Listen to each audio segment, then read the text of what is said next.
Hi guys, this video is to show you guys how to convert this GenMax gm7500iaed from a bonded neutral to a floating neutral.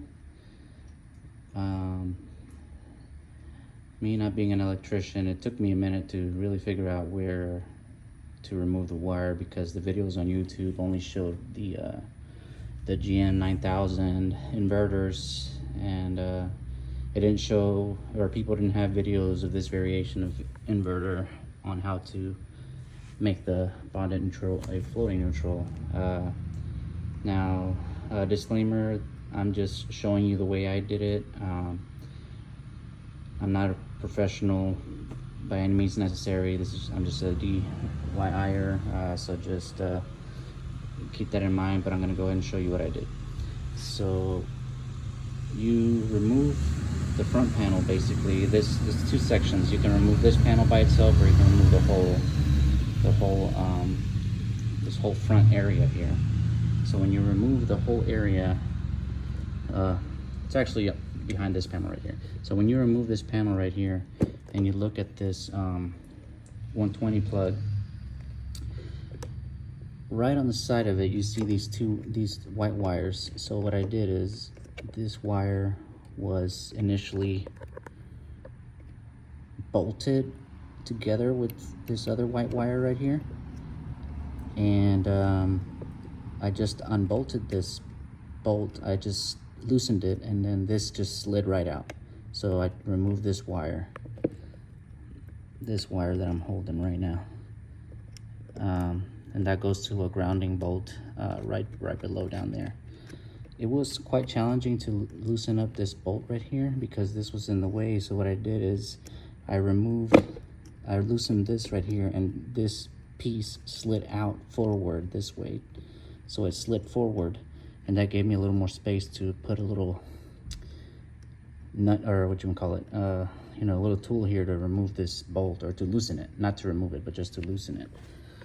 So what I used literally was just one of these, and I had to squeeze this in here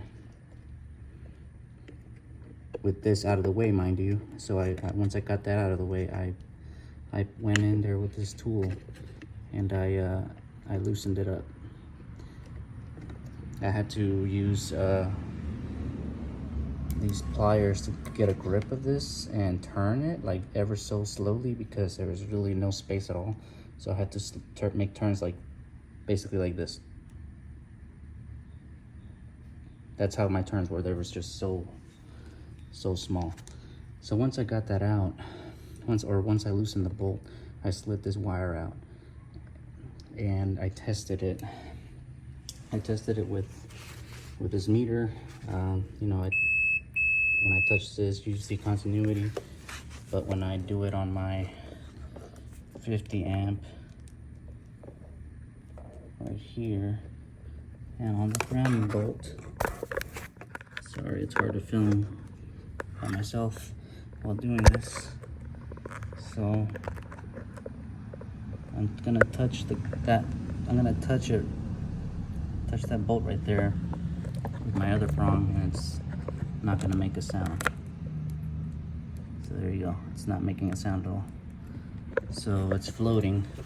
Another way I verified is I started it disassembled like this. I went ahead and started it up, and I used my watchdog, and it once I started it up, open ground lit up. This lit up right here. So yeah, if you guys are wondering where in the world the neutral wire is that you need to remove to make this a floating neutral, that's your wire right there.